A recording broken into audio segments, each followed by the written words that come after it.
Hablamos en el video anterior sobre la festividad judía de Purim.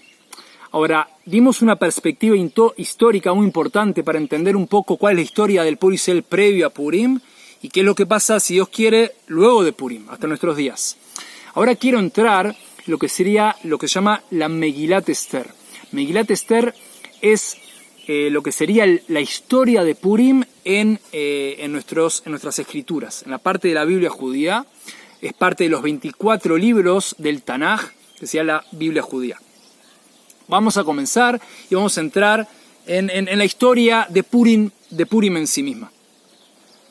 Vayei bimei Ahashverosh u'Ahashverosh hamolech mehodu ve'ad Kush sheva v'esrim u'mea medina. Dice así, lo voy a traducir. Dice, en los días de Ahashverosh, voy a explicar un poco el contexto, pero lo traduzco en forma libre y entramos en el contexto histórico. Dice, en los días de Ahashverosh es el que reina de India hasta Kush, 127 países. Vamos a entender algo muy importante. Acá estamos hablando de que Ahashverosh era el rey, vamos a entender, era el imperio persa, que realmente gobernaba, no sé si decirlo, todo el mundo conocía, o sea, 127 países, era algo impresionante, desde India hasta Kush. Ahora, ¿qué implica esto? Implica en nuestro Sipur, en nuestra historia, Sipur es decir, en nuestra historia del pueblo judío, que estamos en el exilio. Dijimos en el video anterior, luego de la destrucción del primer templo del rey Salomón, fuimos al exilio, nos mandaron al exilio, básicamente salimos a la fuerza de la tierra de Israel. Esto implicó que estábamos diseminados por las naciones del mundo. Ahora, ¿qué pasaba? Les voy a contar, este rey, Ahashverosh, era una persona muy inteligente. Él aparentemente, obviamente quería ser exitoso en su gobierno y básicamente tener contento a todos los pueblos que él gobernaba. Por lo tanto, decidió hacer algo muy interesante. ¿Qué hizo? Hizo una fiesta de 180 días, en la cual le dio un tiempo determinado a cada pueblo a hacer una especie de festival de ese pueblo. Cuál es la comida típica, cuál es el idioma, y básicamente darle honores a cada pueblo. Básicamente cada pueblo se sintió muy a gusto. Me respetan como pueblo, no me subyugan, no. Es decir, él con mucho tacto decidió doblegar a nivel cultural a cada pueblo sin utilizar la fuerza. Eso mismo pasó con el pueblo de Israel. Hay que saber que él, por ejemplo, preparó escribas que escriban según el idioma de cada pueblo. Por lo tanto, cada judío podía recibir del gobierno en hebreo un documento. Mire que tiene que pagar impuestos, así en hebreo. Es decir, el judío se podía sentir muy cómodo en este lugar, en Persia.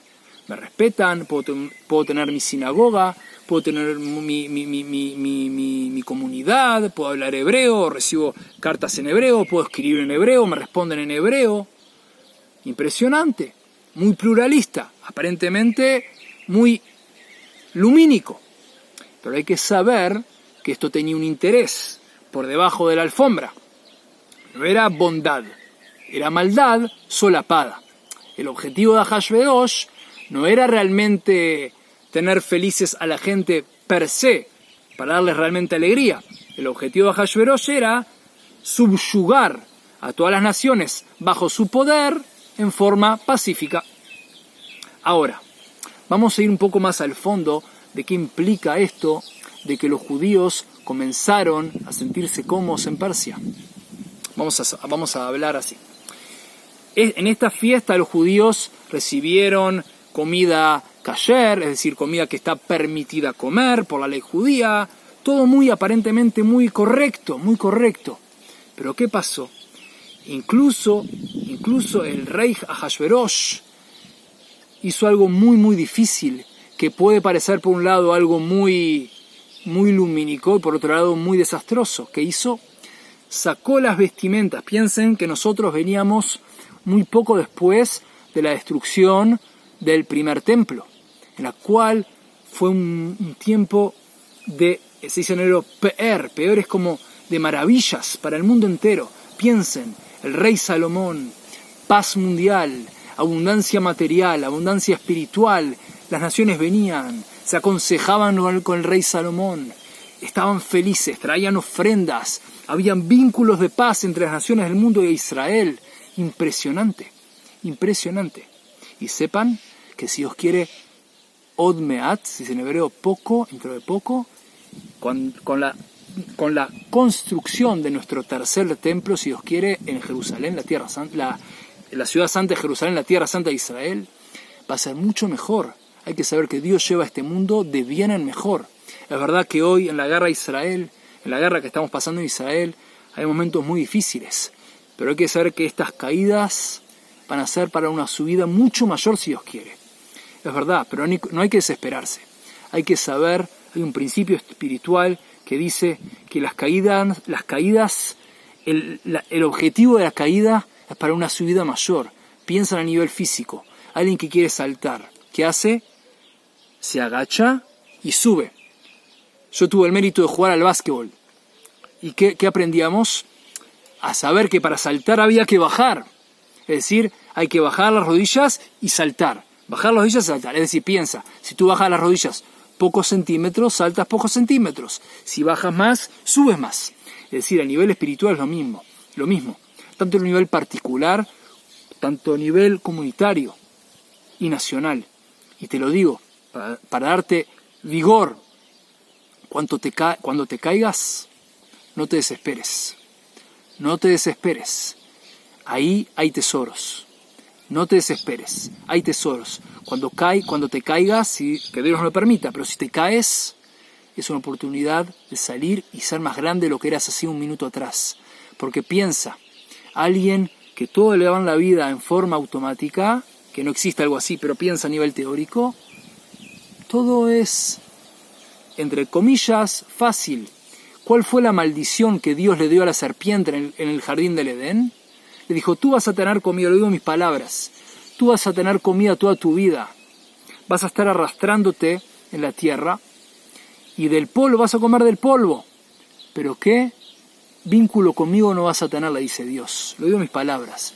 ¿Cuál fue la maldición real de la serpiente? Que no hay vínculo con Dios. Tiene sustento, piensa, tiene millones en el banco todos los meses. Pero si esos millones no tienen sabor, no tienen esfuerzo, no tienen altruismo, no hace nada con eso, no ayuda a los demás, es comida sin gusto.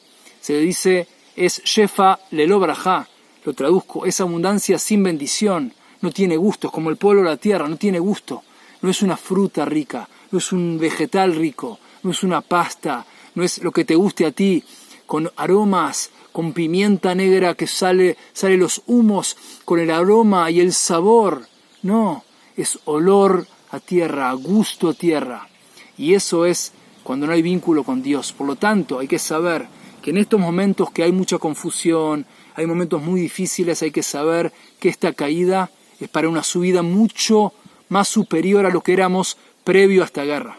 Hay que tener emuná, si en hebreo emuná es fe. Fe no es una fe que quizás, fe es una fe certera, que Dios nos ama, a toda la humanidad nos ama y confía en nosotros y nos da el regalo de tener libre albedrío, de elegir el bien, elegir la vida. Dice en hebreo, bajarta, baja y me elegirás la vida. Es decir, hoy estamos en momentos, como hablamos en otros videos, de definiciones, en el cual tú puedes ir para aquí o para aquí. Como Dios le dice a Abraham Avinu, a nuestro patriarca Abraham, le dice, tú serás bendición, lo digo en mis palabras, tú serás bendición para las naciones. Todas las familias de la tierra se bendecirán a través de ti, que es Abraham es el pueblo de Israel, y toda tu descendencia. No es solamente Abraham en esa época, hace más de 3.000 años atrás. Cuando hablamos de Abraham, hablamos de Abraham, de Isaac, Jacob, las 12 tribus, el pueblo de Israel, y lo que somos hoy hasta la eternidad, si Dios quiere. Es decir, el que bendice a Abraham, Dios le dice a Abraham, el que te bendecirá tendrá bendición, el que te maldicirá, que Dios no me permita, tendrá maldición. Por lo tanto, aquí estamos en momentos de definiciones. Alguien con un poquito de inteligencia y honestidad entiende qué es el bien, cuál es la luz y qué es el mal y cuál es la oscuridad. Nosotros, el pueblo de Israel, luchamos por la paz. Sí, parece contradictorio, paradójico. Luchamos, hacemos una guerra hoy, la verdad que fuimos atacados, pero la guerra que hacemos hoy es para la paz mundial. Es una guerra entre la luz y la oscuridad. Esta gente cruel, si sabes un poquito lo que hicieron, crueldad que no se puede describir. Y nosotros luchamos para tu bien, para protegerte a ti, para proteger a tu pueblo, para proteger a tu país, para proteger a tu planeta, que es nuestro planeta, a la humanidad toda. Es una guerra entre la luz y contra la oscuridad, entre la vida y la muerte, el bien contra el mal. Por lo tanto, como Dios le dice a Abraham, que Dios le dice a Abraham que va a tener bendición él y su descendencia, y que será verajá, bendición para Mishpejot Adamá, para las familias de la tierra, que eres tú. Así que volvamos un poco a lo que hablábamos. Purim. Ahasuerós hace esta gran fiesta, le da placeres, 180 días a las naciones del mundo, todo parece muy lumínico, muy pluralista, muy impresionante, pero se esconde algo muy, muy peligroso, que es que el pueblo de Israel no haga su misión, que Dios no lo permita. ¿Qué hizo? Volvamos a lo que estamos diciendo anteriormente, luego de la destrucción del templo, donde fue, como dijimos, momentos de resplendor, de pe'er, de grandeza impresionante, de un éxito impresionante para la humanidad toda, el rey Salomón, impresionante, Dios obviamente salva al pueblo de Israel, pero esto vamos a ir más adelante, pero previamente esto, diferenciando, ¿qué hace? El rey Ahasuerós, ¿qué hace? Saca las ropas del Cohen Agadol, del gran sacerdote de la época del templo en Jerusalén, se viste con esas ropas. Imagínense que el pesar para el judío o la judía que veía eso. Piensen, el Cohen Gadol es impresionante. El primer Cohen Gadol fue Aarón HaKohen, el hermano de Moisés. De ahí toda la simiente de Aarón HaKohen, que son los Kohanim Agdolim, los grandes sacerdotes. Y saca los kelim, saca los utensilios del templo y comen con eso. Que Dios nos lo permita.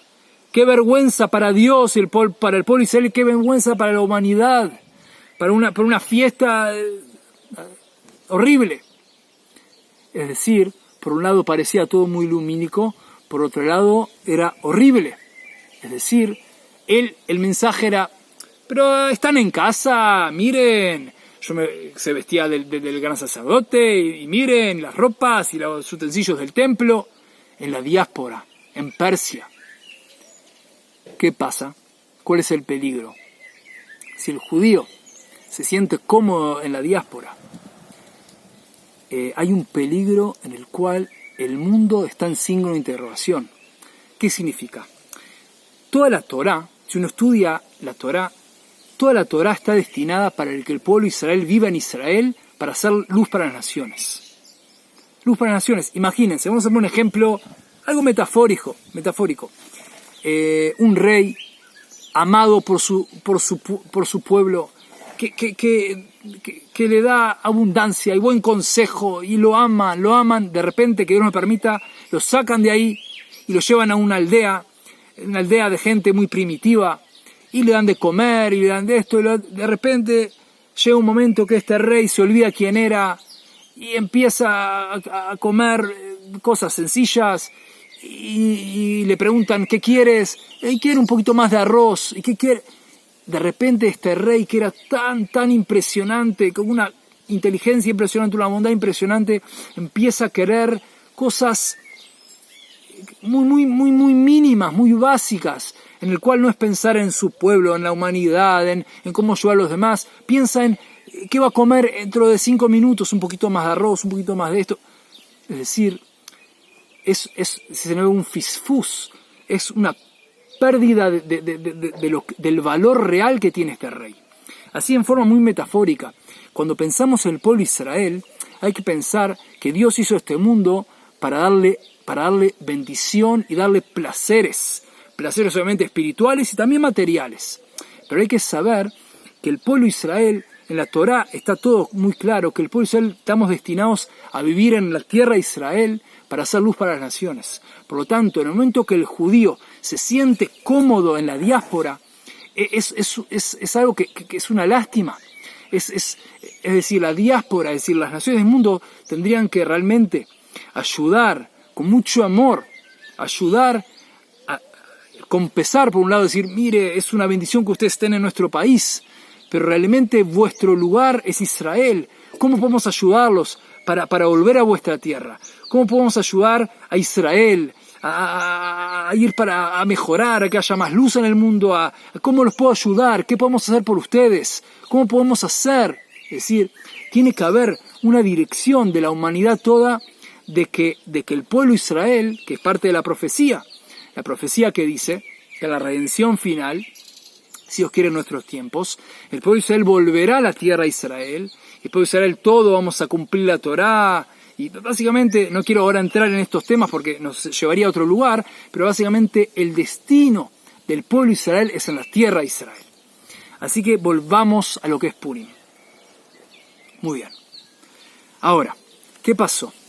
En Purim, en este reinado persa, de repente sube un malvado al poder, que básicamente se transforma él en casi rey, muy cercano a Hashverosh. A Hashverosh básicamente le da el anillo, que es como el sello para decretar. Este malvado era un antisemita horrendo, que básicamente decidió hacer un holocausto. Y básicamente quiero ir para acortar procesos, básicamente decide que un día determinado va a haber un holocausto judío, que Dios nos permita, hasta el último judío en las 127 países, manda cartas en los diferentes idiomas a 127 países de que los judíos en ese país sean atacados, es decir, un holocausto total. Y todo el pueblo de Israel básicamente vuelve en Teshuvá, Joser B'Teshuvá, es decir, en Teshuvá es básicamente vuelve al origen, quiere fortalecerse en cumplir la Torah, en estar unidos. Hacemos un ayuno de 3 días con el liderazgo de la reina Esther, que la reina Esther era a nivel secreto. O sea, básicamente el rey Hashverosh trae mujeres al reino para casarse con ellas y elige a la reina Esther a nuestro pesar, a la fuerza, obviamente a la fuerza. Y Esther era judía, en forma secreta no reveló que era judía, pero a la fuerza la llevaron al palacio. Y básicamente Esther es la que, junto con Mordejai, que era su tío, los dos líderes espirituales de Israel en ese momento, básicamente son los líderes que hacen que el pueblo de Israel se una, hagamos ayuno 3 días, y gracias a Dios este decreto básicamente se semi-anula, en el sentido que no se anula el decreto, pero lo que sí hace a Hashverosh es decirle a los judíos que se pueden defender, que esto fue una novedad en ese momento no nos podíamos defender, estábamos como a la merced, lamentablemente, de lo que esa gente hacía en cada nación. En el momento que nos pudimos defender, gracias a Dios, el pueblo de Israel se levantó, se defendió, y gracias a Dios, Dios nos salvó. Eso es lo que llama el milagro de Purim. Lo dije en forma muy sucinta, muy resumida. Ahora, a unos detalles lo que es la Megilat Esther, lo que se cuenta en el libro de Esther. Básicamente, primero, el nombre de Dios no está una vez revelado en la Megilá, no aparece el nombre de Dios, aparecen insinuaciones al nombre de Dios, pero en forma de sod, en forma secreta, no en forma explícita. Por lo tanto, un mensaje aquí es que Dios se revela en la historia de Purim en forma, entre comillas, natural.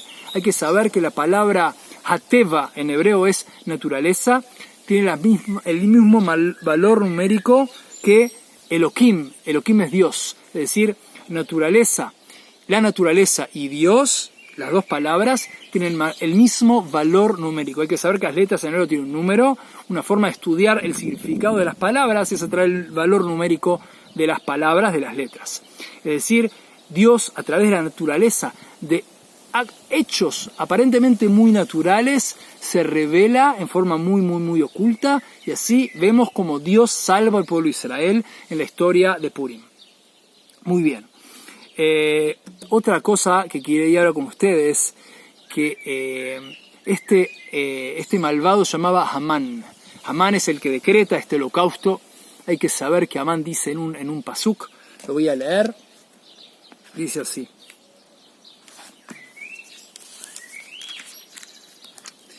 Dice así.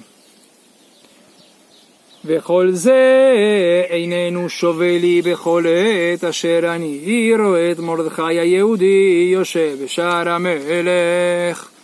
Y dice, él en un momento cita a su familia y dice todo lo que tiene, y era un millonario impresionante, con un poder casi muy cercano al rey del imperio persa, impresionante, pero que dice, todo eso, todo lo que tengo, lo digo en forma libre, no me vale la pena nada si veo a Mordejai, el judío, que está en el portón del palacio, en el Shar HaMelech, en el portón del rey. Básicamente que vemos aquí, lo que se dice en hebreo, Ain Ra, tiene mal ojo.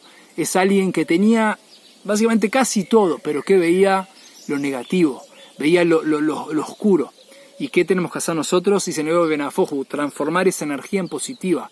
Como se hizo un experimento una vez, hojas en blanco con un punto negro. Le preguntaron a los que le dieron las hojas que ven un punto negro. En vez de decir, veo una hoja blanca con un punto negro. Es decir, uno puede elegir el bien, la luz, como dijimos antes, o elegir lo negativo. ¿Qué hizo Amán? Ver lo negativo, ver a los judíos con mucho odio, como pasó en Alemania, en el holocausto en Alemania, es decir, ver lo negativo. Pero ¿qué vemos nosotros los judíos? Lo positivo. Y que hay que, en vez de tener odio gratuito, como tenía Amán, tener amor gratuito, ahavat hinam, tener un buen ojo. Es decir, nosotros amamos a cada criatura, a cada detalle de este universo que es la creación de Dios, el Todopoderoso. No hay nada fuera de Dios. Dios te ama, y Dios ama al pueblo de Israel, y Dios ama a la humanidad, y Dios quiere que elijamos la vida. Dios en su Torah nos muestra que Dios le importa nuestras acciones, Dios le importa nuestros pensamientos, Dios le importa nuestras palabras, nuestras elecciones, lo que queremos, lo que hacemos. Por lo tanto, fortalécete en que primero elige el bien, Ubajartaba Jaim, elige la vida para el éxito de la humanidad toda, éxitos y bendiciones.